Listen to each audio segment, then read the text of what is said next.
Bem-vindos a mais uma aula aqui no canal Biolodúvidas. Eu me chamo Patrick Gomes, o seu professor de Biologia Geral, e eu espero muito que essa aula aqui possa te ajudar. E claro, não esquece de deixar o teu like, que isso ajuda muito o canal Biolodúvidas. Simbora para a aula! Apesar de sua complexidade, a estrutura das bactérias é simples. O que é que isso quer dizer? Que ela vai possuir poucas estruturas, porém vão ser muito complexas. Agora um fato é, qual é a diferença de célula procariótica para célula eucariótica?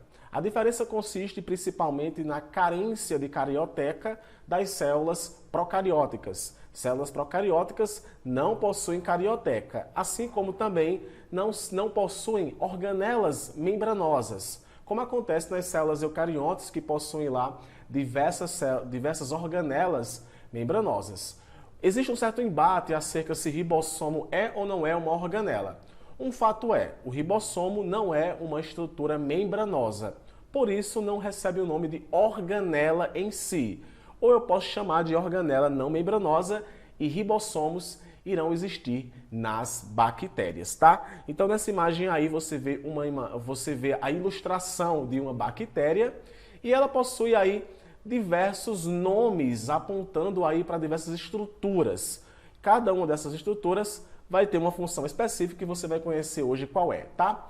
Então, bactéria vai ter, anote aí, membrana plasmática, parede celular, cápsula, citoplasma, nucleoide e prolongamentos filamentosos. Patrick, além das bactérias, quem possui parede celular? Planta, fungos e algas possuem parede celular.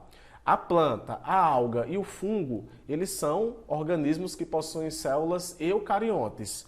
Ou seja, a célula eucarionte animal não vai possuir parede celular, mas planta, planta, fungo, alga e bactérias vão possuir parede celular. Mas a sua composição vai ser diferente, tá? A gente vai ver daqui a pouco aqui, eu posso falar para vocês da composição da parede celular das bactérias, mas a função literalmente vai ser a mesma, assim como acontece também com a membrana plasmática das bactérias, que é do mesmo jeito que acontece com a célula eucarionte, é uma camada que reveste a célula. Sem a membrana, a célula não existiria. E essa membrana aí, que também vai apresentar uma característica à base de fosfolipídios, uma bicamada fosfolipídica, características anfipáticas, ou também posso chamar de anfifílica, tá? Ou seja, tem natureza hidrofóbica e natureza hidrofílica. Vai possuir o fosfolipídio, que tem uma cabeça polar e uma cauda apolar. Essa cauda apolar, que é essa cauda que fica para a parte interna da membrana, é basicamente feita de ácidos graxos. O glicerol, junto com o fosfato e outros compostos, vão formar essas cabecinhas aqui. E lembre que a membrana ela é fluida, ela não é estática, ela se mexe, tá? E tem diversas proteínas receptoras na sua superfície, como também proteínas periféricas e integrais, do mesmo jeito que acontece com células eucariontes, tá?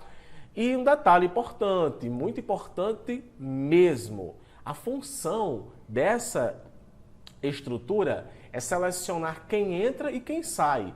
Então a bactéria ela também sabe responder ao ambiente que ela se encontra. Então, isotônico, hipertônico e hipotônico são ambientes que a bactéria pode se encontrar que pode responder de formas diferentes, combinado? E com relação ao citoplasma, o DNA da bactéria vai ficar disperso no citoplasma.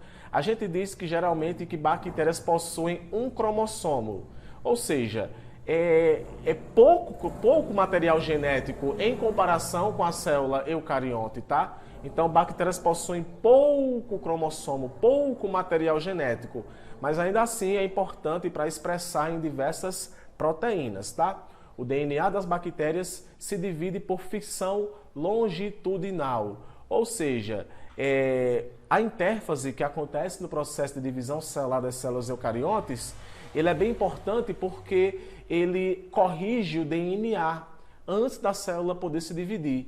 Mecanismos como esse, semelhantes a esse ou melhor, acontecem também com a bactéria. Então, antes da bactéria sofrer um processo de bipartição ou cisciparidade, que é o processo de divisão de uma bactéria, uma divisão que inclusive assexuada, porque não tem a presença de gametas, o seu DNA ele é dividido e essa divisão se dá por fissão longitudinal, tá? Não ocorre pareamento de cromossomos condensados, é também uma característica marcante das bactérias. Alguns estudantes que já estão bem mais avançados, eles perguntam se bactérias possuem introns, porque eu não sei se você lembra, o DNA das células eucariontes possuem introns e exons.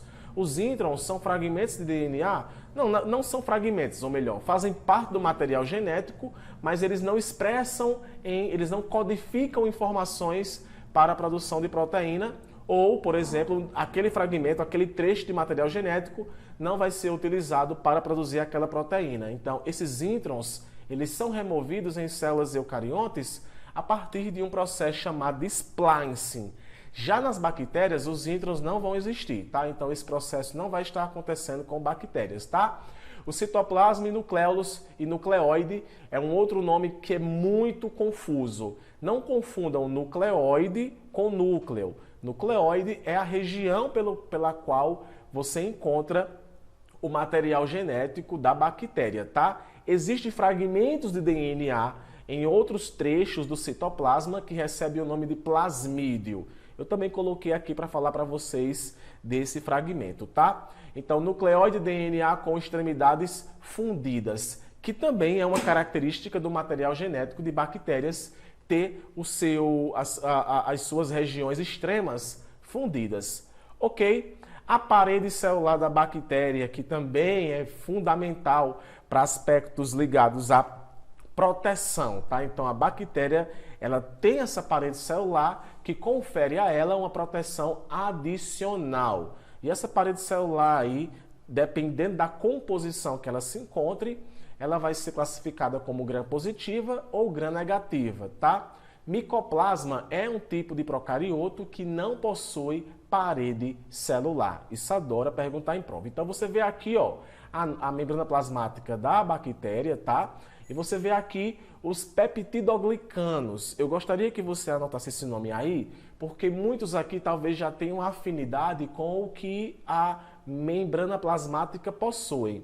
Só que quando se fala de parede celular, a composição da parede celular é por peptidoglicanos, que não é a mesma coisa do que acontece, por exemplo, com células vegetais, que a sua parede celular é a base de celulose, ou pelo lado também dos fungos, que a parede celular é a base de quitina, tá? Então, essa parede celular ela pode sofrer alterações em diferentes tipos de organismo, tá? Nas bactérias, a parede celular ela é a base de peptidoglicanos, que justamente é uma estrutura formada por diversos peptídeos agregados a moléculas glicanas e outras moléculas adicionais, é claro, ok?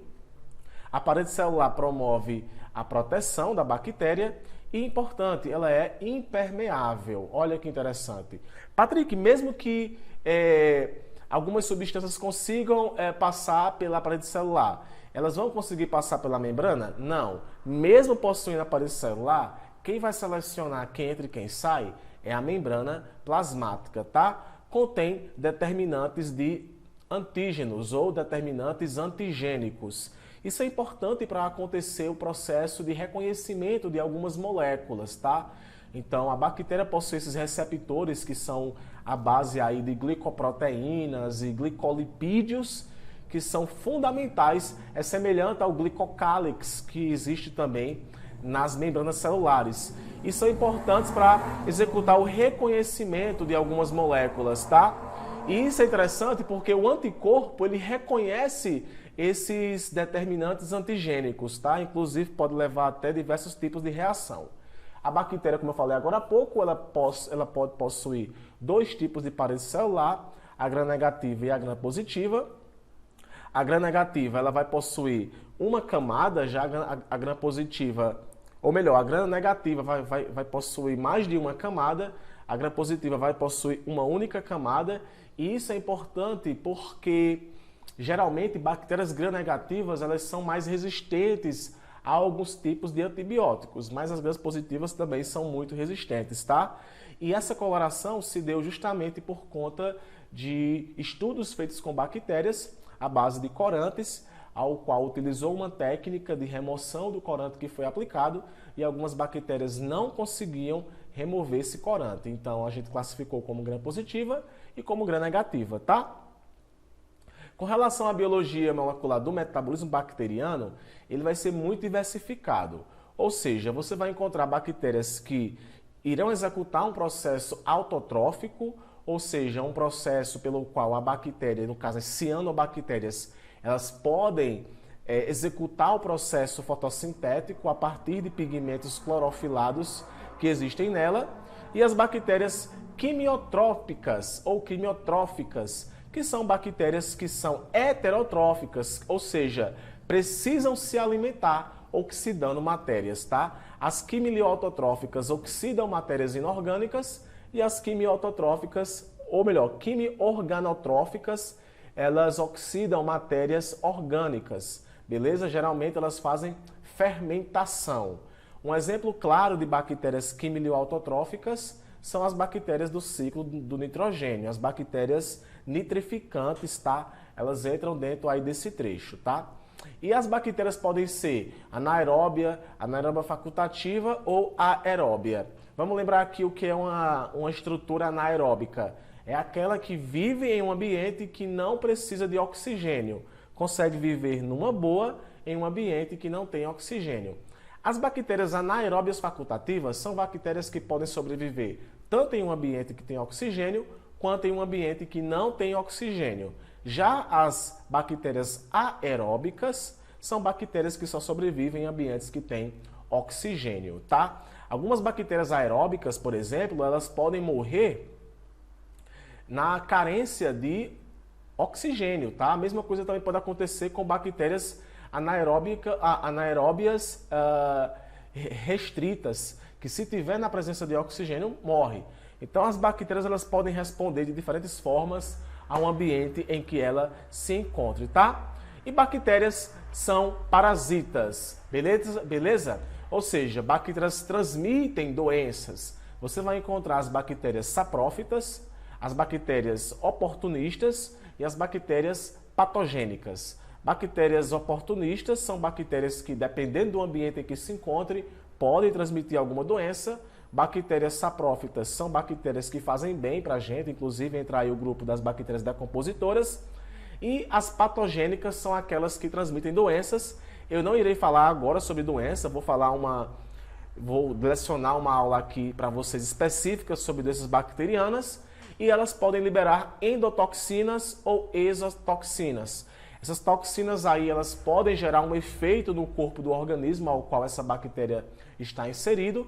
As bactérias endotóxicas, elas liberam toxinas, assim quando ocorre a lise da sua parede celular e da sua membrana, essas bactérias podem liberar essas toxinas e podem inclusive fazer mal. As bactérias exotóxicas, elas podem produzir toxinas. E essas toxinas elas podem também fazer mal para você, ou seja, ela não precisa morrer para poder liberar a toxina, ok? E um mecanismo bem interessante das bactérias é um mecanismo de modificação do seu material genético.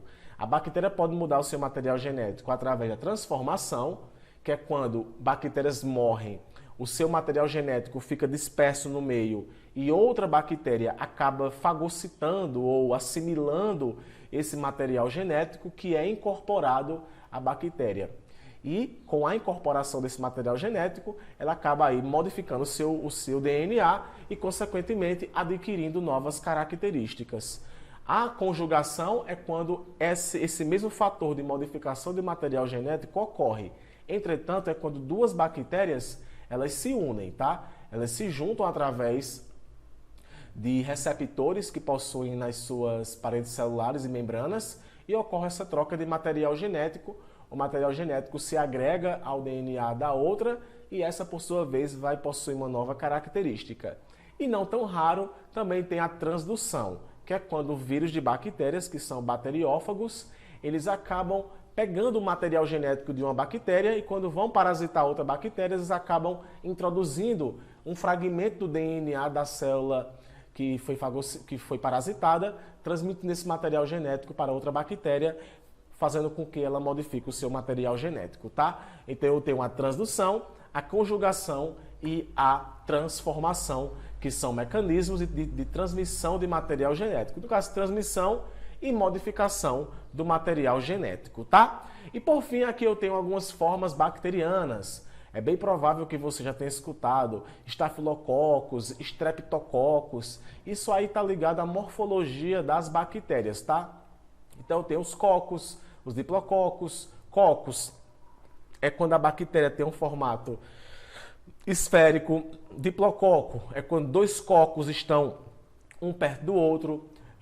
O Streptococcus é quando a bactéria ela fica dessa forma linear. O Staphylococcus é quando elas ficam aglomeradas, tá? E eu vou ter também bactérias flageladas, que vão possuir flagelos. Eu vou ter bactérias em forma de bastão, no caso os lactobacilos. Eu vou ter aqui o vibrião que inclusive é a forma bacteriana da cólera, que quem passa é o Vibrio cholerae. Então vai ter o vibrião e vai ter os espirilos, que é essa forma alongada com flagelos. Ok, gente, essa era a mensagem da aula de hoje, tá? Uma aula aí bem mesmo assim, concentrada, para poder você pegar as partes que talvez você estivesse com dúvida com relação a esse assunto, tá? Me coloco à disposição para tirar qualquer dúvida de vocês. Um forte abraço e nos vemos na próxima aula. Tchau, tchau!